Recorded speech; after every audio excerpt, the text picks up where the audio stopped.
आचार्य जी, कुछ व्यक्ति ऐसे होते हैं जिन्हें देखकर हम कह ही नहीं सकते कि इनके चरित्र पर भी कभी कोई दोष लग सकता है या दाग लग सकता है।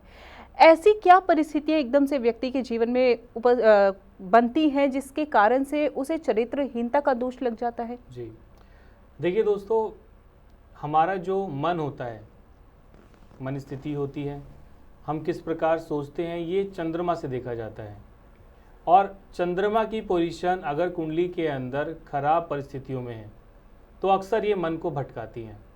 बात यहाँ पर चरित्र से पहले ये समझना है कि क्या उस व्यक्ति का कुंडली के अंदर क्या चंद्रमा की पोजीशन खराब है या कुंडली में एक्चुअल में ऐसे दोष लगते हैं। कई बार क्या होता है, कोई व्यक्ति सही होते हैं, हाँ जी, बट गलत एलिगेशन उनके ऊपर लग जाते हैं, बिना बात के, किसी से कोई लेना देना नहीं है, लेकिन गलत केस उनके ऊपर लगा दिए, हाँ जी, झूठे इल्ज़ाम उनके ऊपर लगा दिए, और उनके कैरेक्टर के ऊपर भी कई बार जो है लांछन लगाए जाते हैं। तो ये सब चीज़ें सबसे पहले आप समझें कि चंद्रमा की पोजीशन, किसी व्यक्ति को समझना होना दोस्तों कि ये इंसान गलत है या नहीं, आप चंद्रमा को देखो।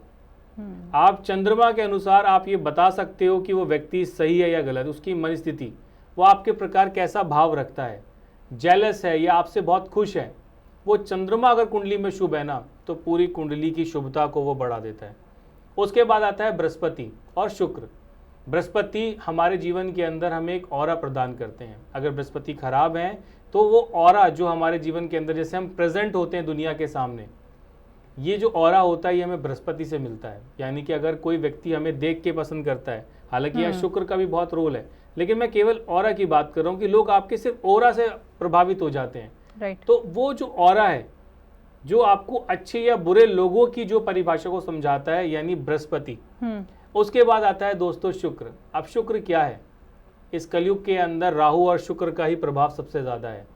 शुक्र जो देता है ये होती है आर्टिफिशियल ब्यूटी, यानी कि आप अच्छे वस्त्र पहनना, आभूषण पहनना, आपके अच्छे अच्छे परफ्यूम्स का इस्तेमाल करना, लग्जरी गाड़ियाँ, अच्छे अच्छे घर, ये सब शुक्र से देखा जाता है।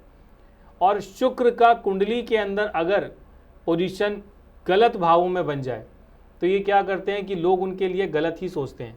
जैसे फॉर एग्जांपल शुक्र का बहुत ज़्यादा खराब परिस्थितियों में आना, तो ऐसे लोगों के साथ में क्या होता है, गलत लोग ही उनको टकराते हैं। वो लाख कोशिश कर ले, फ्रेंड सर्कल भी वैसा ही मिलता है, वो ना चाहते हुए भी वो ऐसे लोगों की संगति में आ जाते हैं जिनसे वो बचना चाहते हुए भी नहीं कर पाते। तो ये जो 3 मेजर प्लैनेट्स है दोस्तों, इनको समझिए आप, इनकी पोजीशन को आप समझें। और जो ये एलिगेशन वाली बात है, ये कहीं ना कहीं कुंडली के अंदर आप सबसे पहले ये चीज़ देखें कि जो जातक या जातिका को दशा मिली हुई है। एलिगेशन के लिए मैं अक्सर देखता हूँ कि राहु का बहुत बड़ा रोल इसमें होता है, शनि का बहुत बड़ा रोल होता है। शनि की पोजीशन अगर खराब हो जाए तो वो क्या करते हैं कि ऐसी दशा लगते के साथ ही झूठे इल्ज़ामों में लोगों को फंसा देते हैं। राहु क्या है, राहु कोई अस्तित्व नहीं है, हमारी परछाई है, कई लोग इसको शैडो बोलते हैं। तो ये जो क्या करता है कि बिना बात के, आपका कोई मतलब ही नहीं, किसी अननोन नंबर से कोई कॉल आ गया और आपके ऊपर गलत एलिगेशंस लगा दिए, गलत आपने कोई पेपर साइन करा उसको गलत डॉक्यूमेंट्स में लगा दिया, ये सब राहु क्रिएट करता है ताकि वो इल्यूजन जो माइंड के अंदर है। तो दोस्तों सबसे पहले आपको क्या करना है, अगर कोई भी आपके ऊपर एलिगेशंस लगते हैं, कोई गलत तरीके से आपको डील करी जाती है, सबसे पहले आप ये देखें कि राइट नाउ इस समय आपकी कुंडली में जो योग हैं, जो गोचर हैं, वो क्या बन रहा है। आपके चंद्रमा की पोजीशन इस समय कहाँ है, आपके शनि की पोजीशन, बृहस्पति की पोजीशन। हालांकि ऑल ओवर मैं कहता हूँ सभी ग्रहों को आप देखें, इन ग्रहों के आधार पे आप ये समझ सकते हो कि इन परिस्थितियों से आप कब तक बाहर निकलोगे, किस प्रकार इन परिस्थितियों को आप बेहतर करोगे। अगर कोई एलिगेशन आपके ऊपर लगा हुआ है तो, जैसे फॉर एग्जांपल राहु का आखिरी फेस है आपका, कोई एलिगेशन आप पे लग गया तो आपको केवल इंतजार करना है कि राहु की दशा कैसे खत्म हो। लेकिन अगर राहु की दशा में आपको कोई भी सॉल्यूशन नहीं मिल पा रहा, आप अपने बुध को स्ट्रांग कर लो, आप अपने शनि को स्ट्रांग कर लो, ऑटोमेटिक ही राहु के नेगेटिव प्रभाव कम होने शुरू हो जाएंगे। आपके शनि खराब है तो कोशिश करो कि आप फिर अपने बुध को आप बल दो, बृहस्पति को बल दो, ऑटोमेटिक शनि के नेगेटिव इंपैक्ट कम होने शुरू हो जाएंगे। कुंडली क्या है, कुंडली बहुत सिंपल तरीके से समझाने का तरीका क्या है, कुंडली एक तराजू है।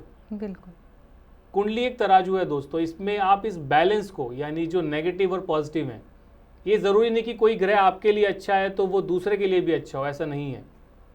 वो आपके लगन के साथ क्या मित्रता रखता है, आपकी दशाओं के साथ क्या मित्रता रखता है, इसको जानना भी बहुत ज़रूरी है। इसीलिए अपनी कुंडली का आप प्रॉपर विश्लेषण करवाएं, कुंडली को समझें कि कब क्या परिस्थिति आपके साथ होने वाली है, कि भविष्य में कोई एलिगेशंस तो आपके ऊपर नहीं लगने वाले, इन चीज़ों को आप समझें।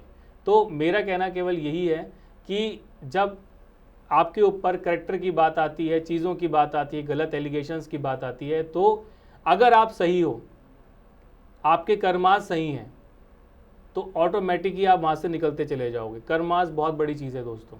लेकिन अगर टाइम फेज दशाओं का बहुत ज़्यादा ज़रूरी है तो किसी अच्छे ज्योतिषाचार्य से अपनी कुंडली का विश्लेषण आप ज़रूर करवाएं। मुझसे भी आप करवा सकते हो, लेकिन उसके लिए आपकी डेट ऑफ बर्थ कंप्लीट होनी चाहिए। तो दोस्तों इस चीज़ को आप समझें कि कोई भी व्यक्ति, मैं ये नहीं कहता कि कोई व्यक्ति गलत है, लेकिन कुछ दशाएं ऐसी आ जाती हैं, कुछ ग्रहों का गोचर ऐसा आ जाता है कि उस व्यक्ति के कई बार सही होके भी गलत इल्जाम लग जाते हैं, कई बार मनस्थिति खराब हो जाती है तो व्यक्ति खुद ही खराब हो जाता है।